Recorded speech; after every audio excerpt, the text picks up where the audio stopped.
thank you very much to Common Ground Publishing, and particularly to Philip and also to the University of Technology Mauritius for giving this wonderful opportunity to come and talk to you today. As Juanita was describing, I work in the field of politics and international relations, so I'm really concerned with the bigger picture, particularly now working on issues of global climate governance. But I also have, somewhat unusually for my discipline, a very grounded approach to my work. It's quite field-based, and for the past 6 years I've been doing some field work on the Tibetan Plateau, which I'm going to talk to you about today. So what I thought I'd do in the half hour that I have, I was asked to talk on the broader theme of sustainability and underdevelopment. So I thought I'd start with some broader sort of observations and then go more specific into the field work. Clearly a fundamental challenge for all states in the 21st century is how do you create a balance between human and environmental needs. And it is, of course, in the poorer countries where those trade-offs are the most stark. When you're faced with difficult choices, the old logic of industrialization tends to supersede the new logic of ecological modernization. National interests tend to trump local needs, and also domestically driven imperatives tend to outweigh global priorities.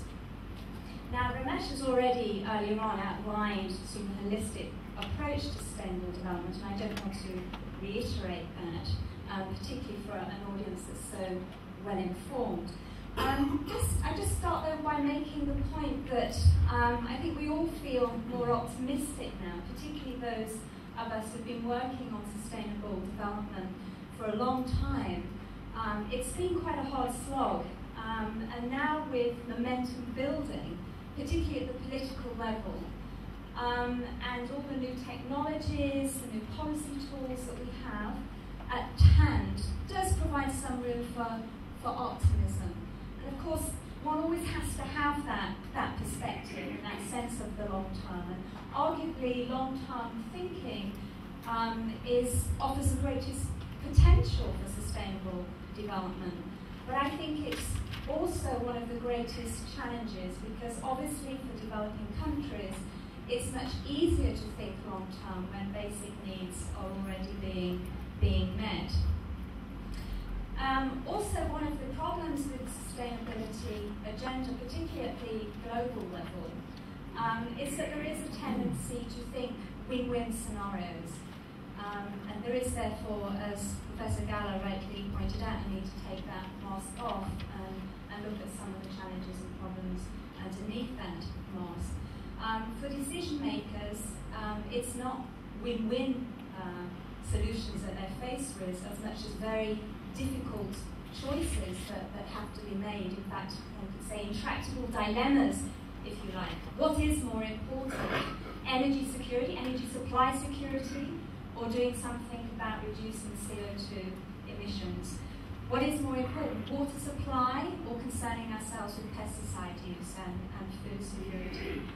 And what comes first, the protection of livelihoods or the conservation of ecological reserves? We have answers, we have solutions, but it's not always obvious to the decision makers who have power to decide these things.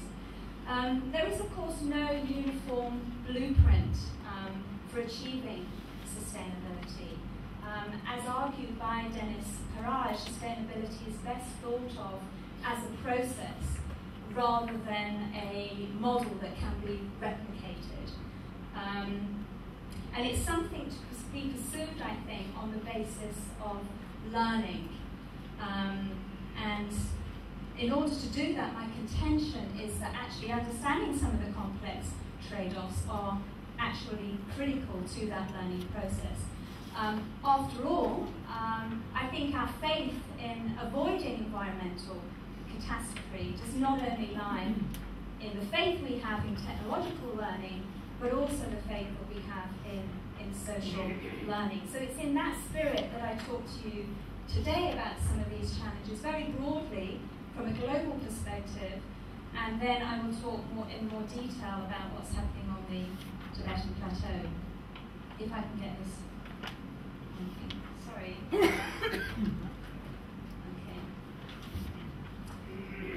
So just a very brief overview. I'll start with some broader observations, identify what I perceive to be some very fundamental challenges. I'll then talk about the case of the Tibetan Plateau, which is particularly complex given the fact that issues of sustainability have to be addressed not only in a very politically volatile context, but also one in which there is a high level of ecological vulnerability due to climate change, as Professor Gallo was already talking about earlier. And I'll then, I think, just conclude by making a few remarks about whether a more sustainable future is possible for the Tibetan Plateau. Okay, again, as mentioned earlier, sustainability can be interpreted, obviously, in multiple ways. For some, it's an ideal. For others, it's a set of practical tools. For others, more philosophical, it's a fundamental change in the way we live our lives. Underpinning sustainability is a vision for the future, of course, that recognises that interdependency between social justice, environmental stewardship, and economic opportunity. There is, of course, a growing awareness of that interdependency. But actually achieving that requires moving imperatively beyond our traditional understanding of modernity, based upon resource extraction, industrialization, and growth. And that, of course, requires a fundamental change in values, in institutions, in behaviors.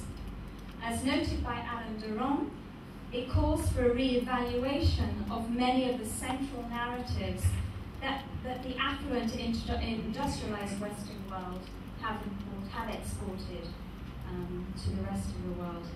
Such an ambitious task, of course, is only of practical and moral value if it takes seriously the enormous challenges confronting developing states. For more than 2 decades, the problem of underdevelopment has been a persistent theme in sustainability debates. And of course, in the Rutland report, sustainability was originally conceived of as something that could help us to move beyond that north-south divide by basically emphasising the inseparability of development from the environment, and equity concerns, of course, were also taken into account, not only across societies, but across generations. One of the greatest achievements, of course, is that that agenda has permeated below the level of high diplomacy. And as I was mentioning, there is a lot of cause for optimism, particularly now, given as I'm someone that has worked in China for over 15 years on this issue, and feel much more optimistic now that there's a sense that development cannot occur at all cost, and one has to take into account environmental and social consequences.